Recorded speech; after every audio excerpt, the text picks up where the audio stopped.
yours, waiting on the sexy flow. Come get it all, are you gonna make me yours? Waiting on the sexy flow. I'm trying not to think about. एक कर रहे थे। शमा मेरे घर के हालात से बखूबी वाकिफ थी, इसलिए अक्सर कहती थी कभी कुछ ऐसा मत करना जिससे तुम्हारे घर वालों को शर्मिंदा होना पड़े, क्योंकि वो देख रही थी मैं खोई खोई रहने लगी थी। उस लड़के ने अपना नाम आतिफ बताया था। मैंने जब भी आतिफ से मिलने की बात की तो इसने टाल दिया। मेरा पढ़ाई में दिल हरगिज़ न लगता था।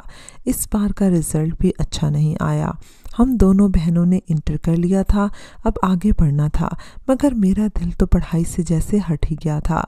एक रोज़ मैंने घर वालों से ये बात कह दी, अब आगे मैं नहीं पढ़ना चाहती। ये सुनकर सब हैरान हो गए। अब्बू तो जैसे टूट ही गए। वो बस हैरानगी से खड़े मुझे देख रहे थे। जानती थी वो बहुत परेशान है, मगर क्या करती, दिल मेरे हाथों में नहीं था।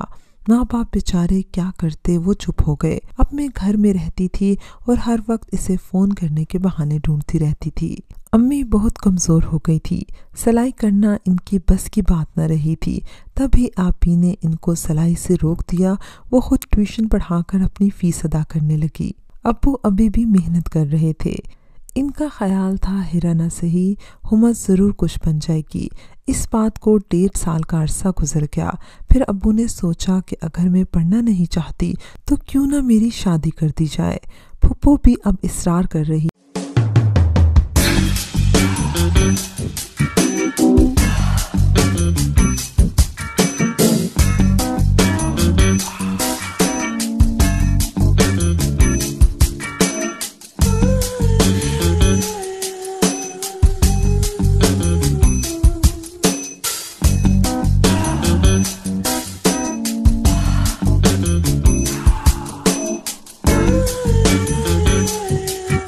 थी कि असद बाहर से पढ़कर आ गया है, लिहाजा हिरा से इसकी शादी कर देनी चाहिए।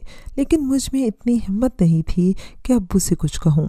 फूफो चाहती थी कि असद अपनी आगे की पढ़ाई शादी के बाद करे। इनका ख्याल था परदेश में इनके साथ में होंगी तो इनको असद की फ़िक्र न रहेगी।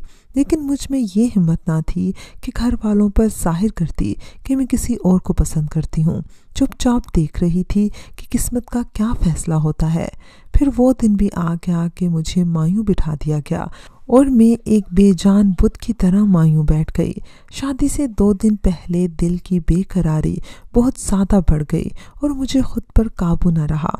मैंने फ़ोन उठाया और आतिफ का नंबर मिला दिया। फिर रोते रोते इसे सब बता दिया कि मेरी शादी हो रही है और मैं तुमसे मिलना चाहती हूँ।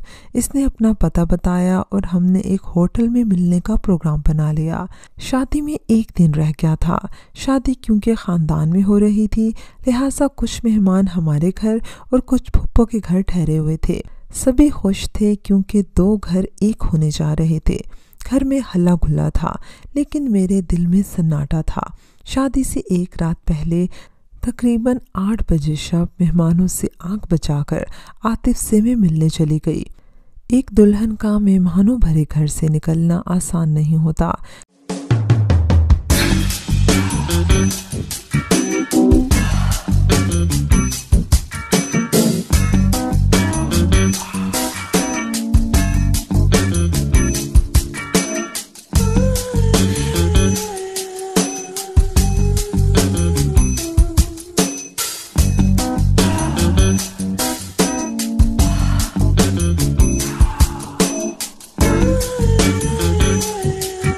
काफ़ी मुश्किल से मैं निकल पाई।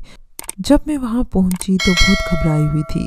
अपने ही दिल की धड़कन कानों में सुनाई दे रही थी। पहली बार मैं अकेली यूं शादी से 1 दिन पहले निकली थी। वहाँ जिस जगह हमने मिलने का मुकाम तय किया था, वहाँ होटल में मेरी क्लास फेलो नाहिद मुझे नज़र आ गई। इसे देखकर मैंने नज़रअंदाज करना चाहा, लेकिन वो मुसलसल मुझे घूर रही थी। फिर वो करीब आई और बोली, क्या तुम आतिफ से मिलने आई हो? मैं हैरत में डूब चुकी थी। मुझे हैरान और परेशान देखकर वो हंसने लगी। इतने में एक लड़का इसके पीछे आकर खड़ा हो गया। तुम कुछ पूछो, इससे पहले मैं बताती हूँ, नाहिद ने कहा। मेरी और शमा की एक बार शर्त लगी थी कि तुम कभी किसी के चक्कर में नहीं पड़ोगी। اس لیے ہم نے یوں ہی مذاق میں تم کو خط لکھنا شروع کر دیے، مگر تم بہت ضدی تھی کہ سچ میں ہمارے کسی خط کا تم نے جواب نہ دیا۔ تب ہی مایوس ہو کر ہم نے تمہیں خط لکھنا چھوڑ دیے، لیکن جس دن ہم نے خط لکھنا چھوڑا تم نے فون کر دیا۔ اس وقت میری سمجھ میں کچھ نہ آ رہا تھا، تب ہی سوچا کیوں نہ تھوڑا اور مذاق کر لیا جائے۔ یوں میں نے اپنے بوائے فرینڈ سے تمہاری بات کرا دی۔ میرا مقصد تمہیں پریشان کرنا نہیں تھا، بلکہ مجھے عاطف نے نہیں بتایا کہ وہ اب تک تمہیں پریشان کر رہا ہے۔ یہ بات میں جانتی تھی، اور نہ ہی شمع، بلکہ وہ تو خط کے بعد